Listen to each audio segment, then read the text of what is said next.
नमस्कार, स्वागत है आपका आज के ताज़ा और बड़ी समाचारों में। तो आइए जानते हैं खबरों को बारी बारी से। अगर इससे पहले कि आप हमारे चैनल पर नए हैं तो चैनल को सब्सक्राइब करके बेल आइकन को दबा दें ताकि सभी प्रकार के लेटेस्ट न्यूज़ की जानकारी मिलती रहे। वैक्सीनेशन की तारीखों के ऐलान के बाद पीएम मोदी बोले, कोरोना के खिलाफ जंग में भारत का बड़ा कदम। जी हां, आपको बता दें कि देश में 16 जनवरी से कोविड-19 टीकाकरण अभियान शुरू होगा। केंद्रीय स्वास्थ्य एवं परिवार कल्याण मंत्रालय ने शनिवार को यह घोषणा की। इससे पहले प्रधानमंत्री नरेंद्र मोदी ने एक उच्च स्तरीय बैठक कर देश में कोविड-19 की वर्तमान स्थिति और टीकाकरण अभियान के मद्देनजर राज्य व केंद्र शासित प्रदेशों की तैयारियों का जायजा लिया। बैठक में कैबिनेट सचिव, प्रधानमंत्री के प्रधान सचिव, स्वास्थ्य सचिव सहित कई अन्य वरिष्ठ अधिकारी मौजूद थे। इसके बाद पीएम मोदी ने ट्वीट किया कि 16 जनवरी को भारत कोविड-19 के खिलाफ जंग में एक महत्वपूर्ण कदम आगे बढ़ाएगा। उसी दिन से भारत का राष्ट्रव्यापी टीकाकरण अभियान शुरू होगा, जिसमें हमारे बहादुर डॉक्टर, हेल्थ केयर वर्कर्स, सफाई कर्मचारियों और फ्रंटलाइन कर्मचारियों को प्राथमिकता दी जाएगी। स्वास्थ्य मंत्रालय की ओर से जारी एक बयान में कहा गया है कि प्रधानमंत्री ने कोविड-19 प्रबंधन से जुड़े विभिन्न पहलुओं की विस्तृत समीक्षा की। बयान में कहा गया है कि आगामी लोहड़ी, मकर संक्रांति, पोंगल और माघ बिहू जैसे त्योहारों के मद्देनजर विस्तृत समीक्षा के बाद फैसला लिया गया कि कोविड-19 टीकाकरण अभियान 16 जनवरी 2021 से आरंभ किया जाएगा।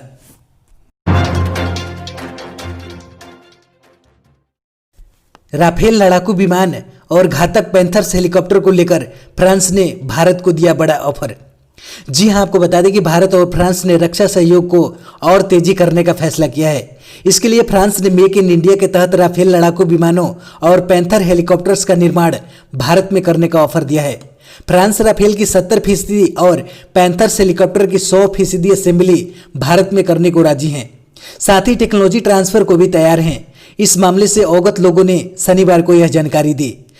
34वें फ्रांस भारत स्ट्रेटेजिक डायलॉग के लिए इस सप्ताह भारत आए फ्रांस के राष्ट्रपति इमैनुअल मैक्रों के कूटनीतिक सलाहकार इमैनुअल बोन ने भारतीय नेताओं के साथ मुलाकात के दौरान ये ऑफर पेश किए। अधिकारियों ने बताया कि इस बात की संभावना है कि भारत में 70% असेंबली के ऑफर के बाद भारत फ्रांस से और राफेल विमान खरीद सकता है, क्योंकि इससे इसकी कीमत में काफी कमी आएगी। भारत पहले ही फ्रांस को 36 राफेल विमानों का ऑर्डर दे चुका है, जिसमें से कुछ भारत आ भी चुके हैं।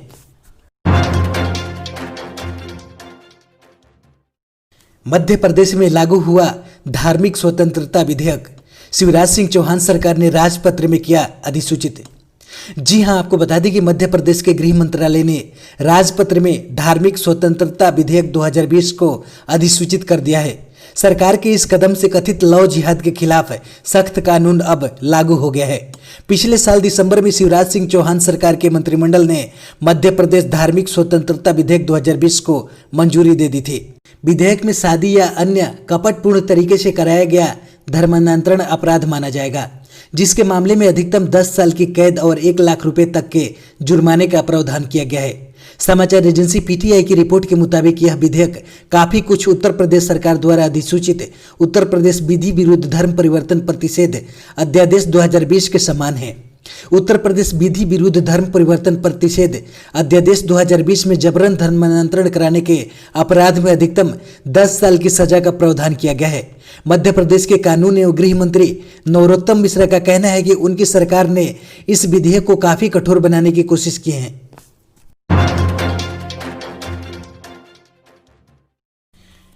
हरियाणा में एक महीने में 4 लाख मुर्गियों की मौत, हरकत में आई सरकार।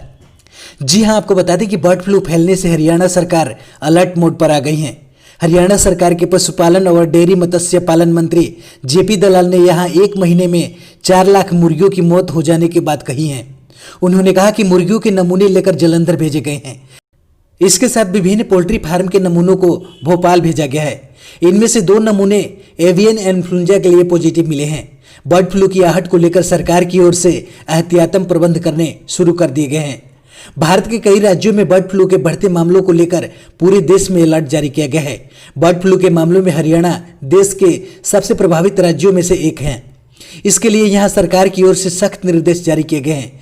यहां करीब 4 लाख मुर्गियों की मौत हो जाने के बाद राज्य सरकार और पशुपालन एवं डेयरी विभाग ने लोगों को पोल्ट्री या पोल्ट्री उत्पाद जैसे चिकन अच्छी तरह से पकाकर खाने की सलाह दी है। बड़े पैमाने पर हो रही मुर्गियों की मौत से प्रदेश के पोल्ट्री उद्योग को बड़ा झटका लगा है।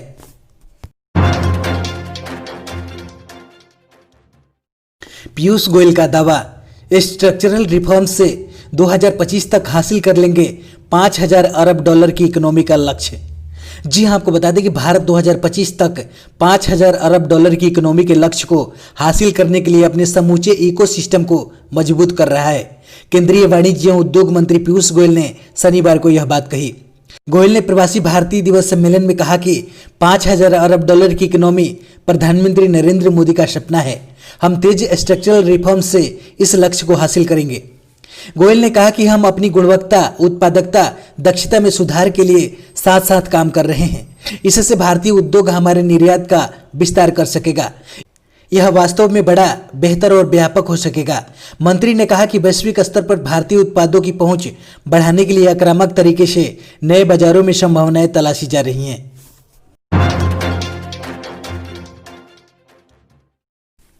यूपी में योगी सरकार ने दोगुना किया मनरेगा का बजट। गांवों में अब हर हाथ को मिलेगा काम।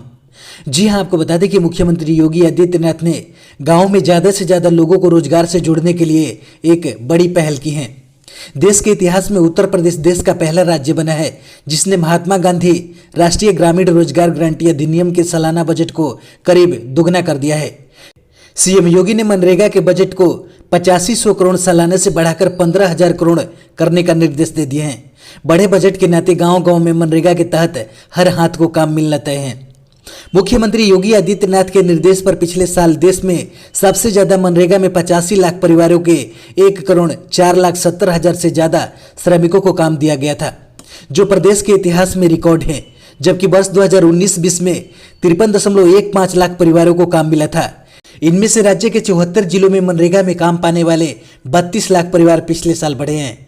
यह इजाफा मुख्यमंत्री योगी आदित्यनाथ की नीति के चलते कोरोना काल के दौरान दूसरे राज्यों से आए प्रवासी श्रमिकों को मनरेगा में काम देने संबंधी आदेश से हुआ है।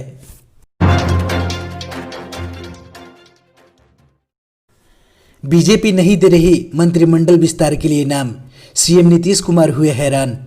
जी हां, आपको बता दें कि बिहार में सरकार गठन के बाद से लेकर मंत्रिमंडल विस्तार को लेकर सस्पेंस बना हुआ है। भाजपा की ओर से मंत्रिमंडल के लिए नामों की सूची सामने नहीं आने पर नीतीश कुमार ने हैरानी की बात कही है। उन्होंने आज पत्रकारों से कहा कि मंत्रिमंडल विस्तार को लेकर उनकी भाजपा के साथ अभी कोई बातचीत नहीं हुई है। नीतीश कुमार ने सचिवालय स्थित अपने कक्ष में बैठक से लौटने के बाद पत्रकारों के सवाल पर कहा कि इससे पहले कभी भी कैबिनेट विस्तार में इतनी देरी नहीं होती थी। हम लोग शुरू में ही कैबिनेट विस्तार कर लेते थे। दरअसल बिहार में कैबिनेट विस्तार में देरी होने पर वहां सियासी गर्मी बनी हुई है। भाजपा और जदयू के बीच समन्वय नहीं बन पाने की भी खबरें आती रही हैं। एक दिन पहले ही बीजेपी के बड़े नेताओं की मुख्यमंत्री नीतीश कुमार के आवास पर मुलाकात के बाद यह माना जा रहा था कि नए मंत्रियों के नाम पर मुहर लगनी तय है, लेकिन अभी तक मंत्रिमंडल विस्तार को लेकर भाजपा की ओर से पत्ते नहीं खोले गए हैं। इसी को लेकर बिहार की राजनीति में कई तरह के कयास भी लग रहे हैं। नीतीश कुमार ने बयान देकर इसकी हैरानी जाहिर कर दी है।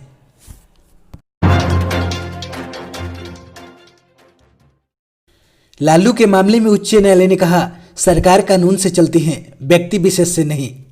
जी हां, आपको बता दें कि झारखंड उच्च न्यायालय ने राजद सुप्रीमो लालू प्रसाद यादव को उच्च अधिकारियों से विचार विमर्श के बिना रिम्स निदेशक के केली बंगले में स्थानांतरित करने पर शुक्रवार को अधिकारियों को कड़ी फटकार लगाई और कहा कि सरकार कानून से चलती है, किसी व्यक्ति विशेष से नहीं।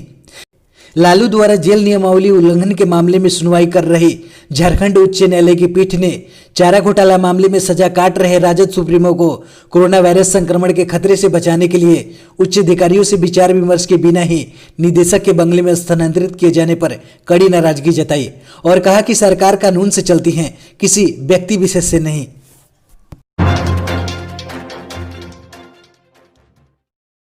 चीन में पढ़ने वाले भारतीय स्टूडेंट को वापस जाने की नहीं मिली इजाजत। जी हां, आपको बता दें कि वैश्विक स्तर पर चल रही महामारी की स्थिति के चलते चीनी विश्वविद्यालयों में दाखिला लेने वाले भारतीय छात्रों को वापस जाने की अनुमति देने से मना कर दिया गया है। चीन में भारतीय दूतावास ने एक बयान में शुक्रवार को छात्रों को सूचित किया। चीनी अधिकारियों ने उनके सख्त नियंत्रण उपायों का हवाला देते हुए भारत और चीन के बीच किसी भी चार्टर्ड उड़ानों की संचालन की अनुमति से इनकार कर दिया है। इस बीच दूतावास ने चीनी विश्वविद्यालयों में नामांकित भारतीय छात्रों के मुद्दे को उठाना जारी रखा। अध्ययन फिर से शुरू करने के बारे में बयान में कहा गया कि दुर्भाग्य से इस स्थिति को सकारात्मक विकास नहीं हुआ है। भारतीय दूतावास को सूचित किया गया है कि चीन में कोविड-19 मामलों के पुनरुत्थान की रिपोर्ट के साथ अधिकारियों ने चीन में यात्रा और प्रवेश पर नियंत्रण और प्रतिबंधों को मजबूत कर दिया है। भारतीय दूतावास ने कहा कि 2 नवंबर 2020 से पहले जारी किए गए भारतीय नागरिकों के वीजा का निलंबन इन नियंत्रण का एक उदाहरण है।